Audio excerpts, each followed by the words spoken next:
Understand.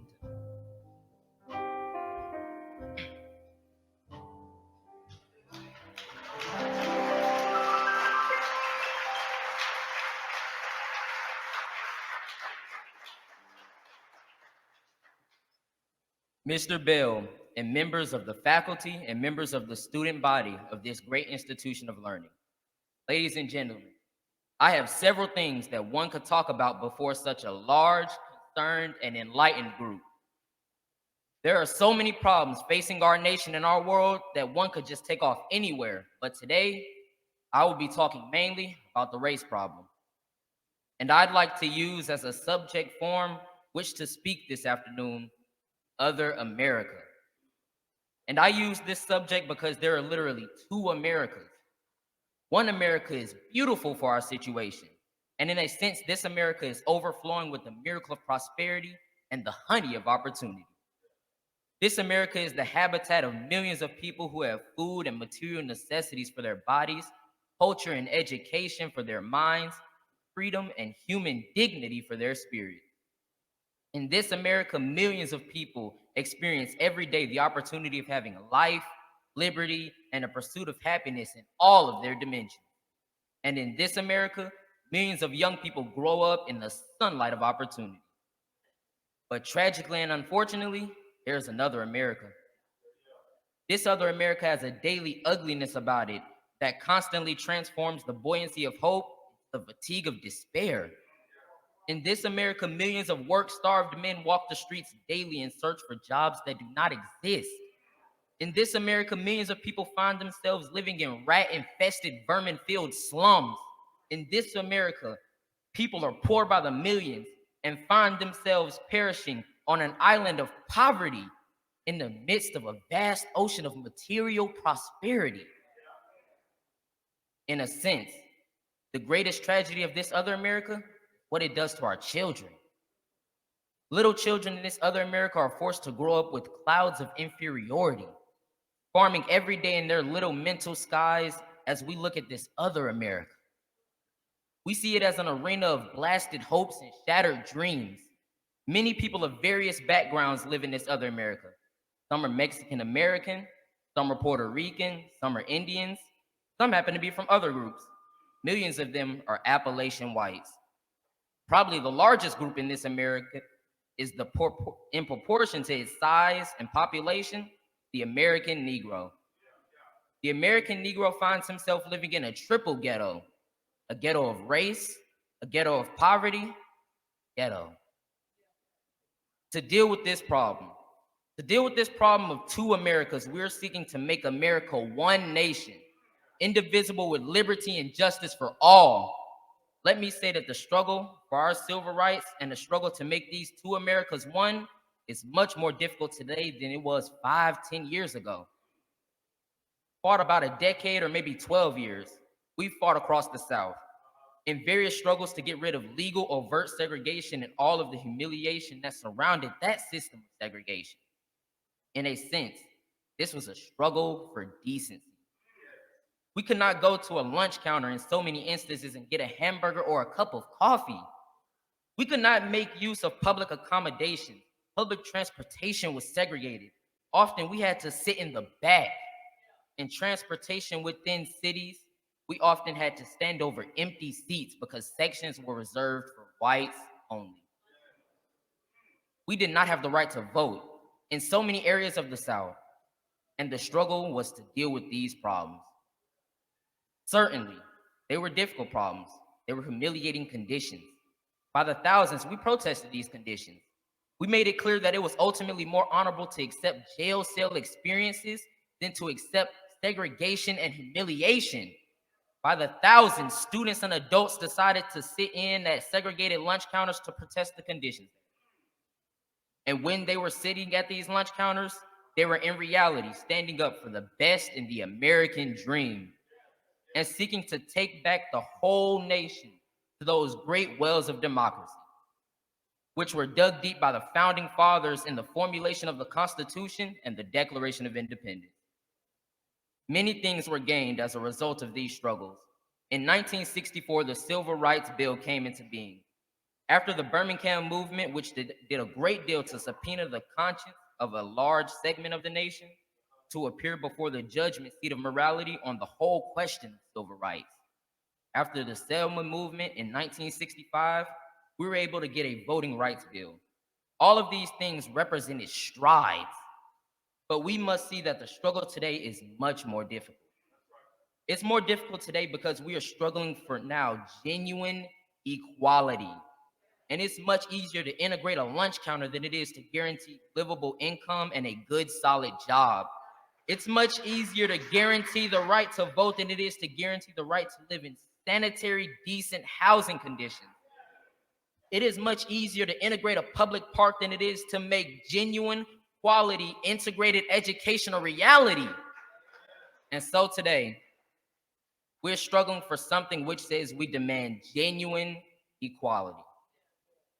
It's not merely a struggle against the extremist behavior toward Negroes.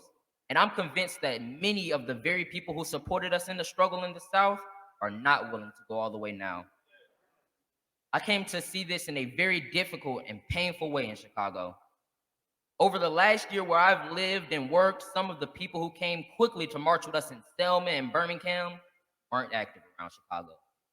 And I came to see that so many people who supported morally and even financially what we're doing in Birmingham and Selma were really outraged against the extremist behavior of Bull Connor and Jim Clark toward Negroes, rather than believing in genuine equality for Negroes.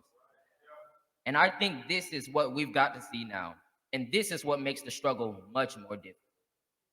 And so, as a result of all of this, we see many problems existing today that are growing more difficult. It's something that is often overlooked, but Negroes are genuinely living worse slums today than 20 or 25 years ago. In the South, schools are more segregated today than they were in 1954, when the Supreme Court's decision on desegregation was rendered. Economically, the Negro is worse off today than he was 15 or 20 years ago. And so the unemployment rate among whites at one time was about the same as the unemployment rate among Negroes. But today, the unemployment rate among Negroes is twice that of whites. And the average income of a Negro today is 50% less than whites. And this is why Frederick Douglass could say that emancipation for the Negro was freedom to hunger, freedom to the winds and rains of heaven, freedom without roofs to cover our heads. He went to say that it was freedom without bread to eat, freedom without land to cultivate. It was freedom and famine at the same time. But it does not stop there. In 1875, the nation passed the Civil Rights Bill and refused to enforce it. In 1964, the nation passed a weaker Civil Rights Bill, and even to this day, that bill has not been totally enforced in all of its dimensions. The nation heralded a new day of concern for the poor, for the poverty-stricken, for the disadvantaged, and brought into being a poverty bill. But at the same time, it put such little money into the program that it was hardly, and still remains hardly, good skirmish against poverty. White politicians in the suburbs talk eloquently against open housing and in the same breath contend that they are not racist. And all of this and all of these things tell us that America has been backlashing on the whole question of basic constitutional and God-given rights for Negroes and other disadvantaged groups for more than 300 years. Now, let me say another thing that's more in the realm of spirit, I guess. That is, if we are going to go on these days ahead and make true brotherhood a reality, it is necessary for us to realize more than ever before that the destinies of the Negro and the white man are tied together. Now, there's still a lot of people who do not realize this. Racists don't realize this, but it is the fact that the Negroes and whites are tied together, eat each other. The Negro needs the white man to save him from his fears. The white man needs the Negro to save him from his guilt.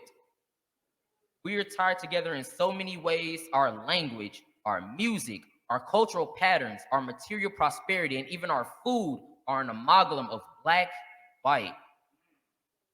And so there can be no separate black path to power and fulfillment that does not intersect white routes.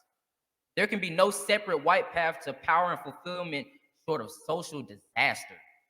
It does not recognize the need of sharing the power with black aspirations for freedom and justice. We must come now that integration is not merely a romantic or aesthetic something where you merely add color to a still predominantly white structure. Integration must also be seen in political terms, where there is a shared power where black men and white men share power together to build a new and great nation in a real sense. We're all caught in an inescapable network of mutuality tied in a single garment of destiny. John Donne placed it years ago in graphic terms. No man is an island entire of itself. Every man is a piece of the continent, a part of the main. And he goes on toward the end to say, any man's death diminishes me because I'm involved in mankind. Therefore, never sin to know whom the bell tolls. It tolls for thee. So we all in the same situation. The salvation of the Negro will mean the salvation of the white man. And the destruction of the life of the ongoing progress of the Negro will be the destruction of the ongoing progress of the nation. Now let me say finally that we have difficult days ahead, but I haven't despair. Somehow I maintain hope in spirit of hope, and I've talked about the difficulties about how hard the problems will be as we tackle them. But I want to close by saying this afternoon, I still have faith in the future. And I still believe that these problems can be solved. And so I will not join anyone who will say that we cannot develop a coalition of conscience. I realize and understand the discontent, the agony, and the disappointment, and even the bitterness of those who feel whites in America cannot be trusted. And I would be the first to say that all too many who are still guided by those racist ethos. And I'm still convinced that there are still many whites, persons of goodwill, and I'm happy to say that I see them every day in the student generation, who cherish democratic principles and justice above principle, and who will stick with the cause of justice and the cause of civil rights and the cause of peace throughout the days ahead. And so I refuse to despair. I think we are going to achieve our freedom because however such America strays away from the ideals of justice, the goal of America is freedom. Abused and scorned though we may be, our destiny is tied up in the destiny of America. Before the Pilgrim Fathers landed at Plymouth, we were here. Before Jefferson etched the pages of history in majestic words of the Declaration of Independence, we were here. Before the beautiful words of the Star-Spangled Banner were written, we were here. For more than 2 centuries, our forebears labored here without wages. They made cotton kings. They built the homes of their masters in the midst of the most humiliating and oppressive conditions. Yet out of a bottomless vitality, they continue to grow and develop. I say that if the inexpressible cruelties of slavery can't stop us, the oppression that we now face, included the so-called white backlash, surely fail. We're going to win our freedom because both the sacred heritage of our nation and the will of the Almighty God are embodied in our echoing demands. And so I can still sing, we shall overcome.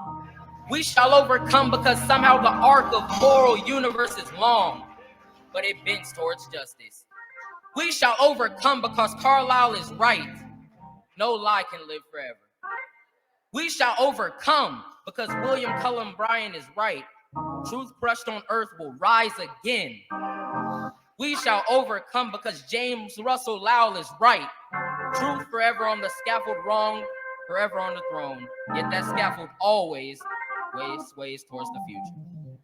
With this faith, we'll be able to hew out the mountain of despair, a stone of hope, this faith. We'll be able to transform the jangling discords of our nation into a beautiful symphony of brotherhood. With this faith, we'll be able to speed up the day where all of God's children, black and white men, Jews and Gentiles, Protestants and Catholics, will be able to join hands and live together as brothers and sisters all over this great nation. That will be a great day. That will be a great tomorrow. In the words sure to speak symbolically, That will be the day when the morning stars will sing together and the sons of God will shout for joy. Thank you.